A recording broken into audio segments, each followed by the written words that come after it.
Top 10 Things to Do in New York City. New York is so big and so diverse a place that you could live here for 4 lifetimes and not experience all the amazing things the city has to offer. But before going into this video, please like this video, subscribe to our channel, and share this video for more amazing content. Let's get into it. Number 1. Visit Central Park. Most visitors to New York don't realize that Central Park is enormous. Don't expect to see the whole park in one day. I certainly have not seen all of it, so you probably won't either. To help you navigate to the best locations, I suggest checking out the Central Park Conservancy online. They have really handy self-guided walking tour maps where you can create your own schedule to follow. Use the GPS-enabled Central Park app, for iOS and Android, complete with celebrity audio tours and hundreds of features and activities to find around the park. Alternatively, grab a map from one of the visitor centers. Number 2.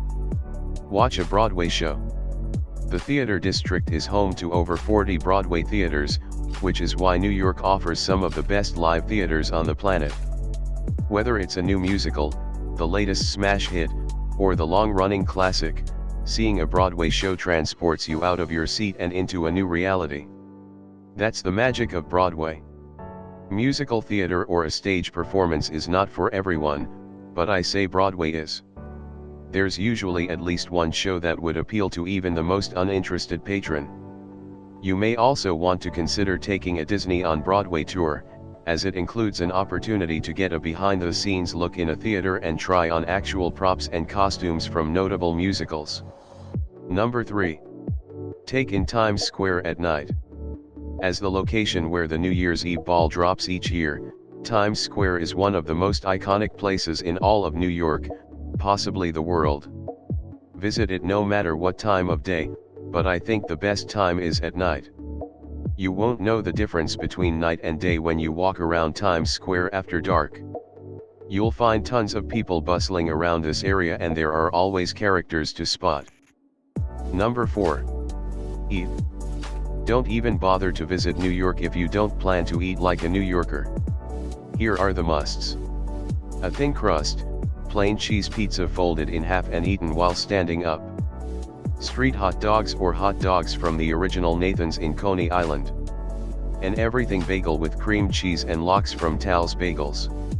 Corned beef sandwich and an egg cream soda from Kat's Delicatessen. Dumplings from the Seafood Jewel restaurant in Flushing, Queens.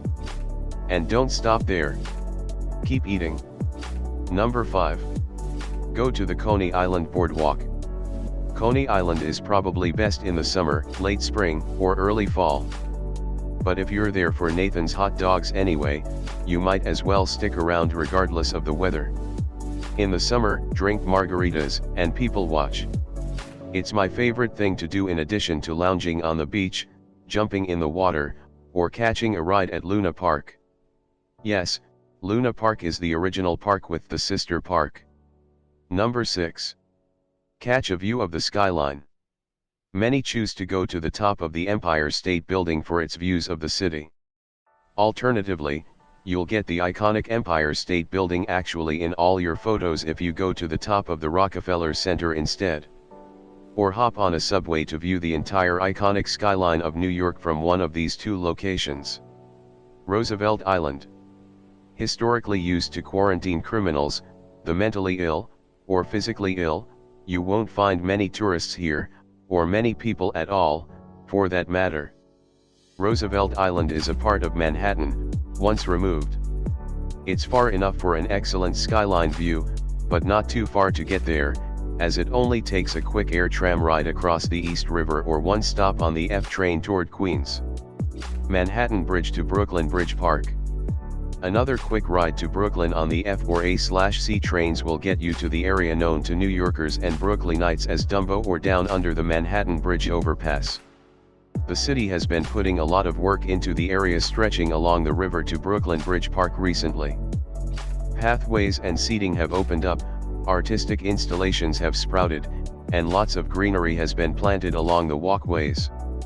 Number 7. Spot the filming of a show or movie. When you live in New York City for a while, you start to catch on to all the celebrity activities going on. For one, you may spot parking notices on telephone poles informing residents and business owners to refrain from parking on that street on certain dates. These notices are usually a good indication of a television show or movie coming in to do some filming and park their trailers along the sidewalks. Other times, you'll be walking down the street and someone will suddenly rush by you, chased by a group of people carrying boom mics and camera equipment. Number 8. See the Statue of Liberty. Visit Liberty Island and Ellis Island for $18 per person or see it for the fare of a subway ride, $2.75, on the ferry to Staten Island. If you pay the $18 fare, you will be taking a tour boat that stops at both islands so you can actually get out and walk around. Climb the Statue of Liberty or look to see if you have any relatives in the records at the National Museum of Immigration. On Ellis Island, an immigrant search costs an additional $7 per 30-minute session. Before Hurricane Sandy, there was no cost, but they have since had to make up the cost of damages to the island from the storm. I say it's worth the extra bucks. Number 9. Governor's Island. For almost 2 centuries, this 172-acre isle in the heart of New York Harbor was closed to the public, operating as a military base. Now, anyone can visit Governor's Island's monuments, parks, and exhibitions during summer and early fall, May through October, 7 days a week.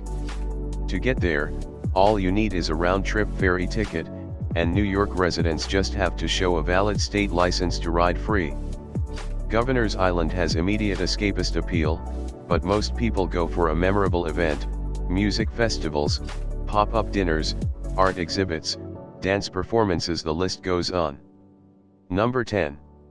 Walk the High Line. The High Line Park is one of my favorite places in New York to take visiting friends and family.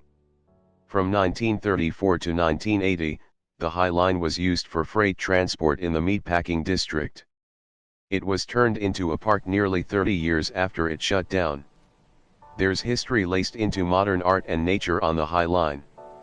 Remnants of rail tracks are seen embedded in the walkways and grass, purple and yellow flowers decorate the edges of the path, and art installations can be seen throughout. You'll find food and drink vendors and new art installations along the walkway in addition to seating for views of the Hudson River to the west and busy streets below and the east. Open from 7 a.m. until 10 p.m., the High Line is the perfect place for a stroll after a meal or for lounging when the weather is nice. So this brings us to the end of this video. I hope that you enjoy this video. Thank you.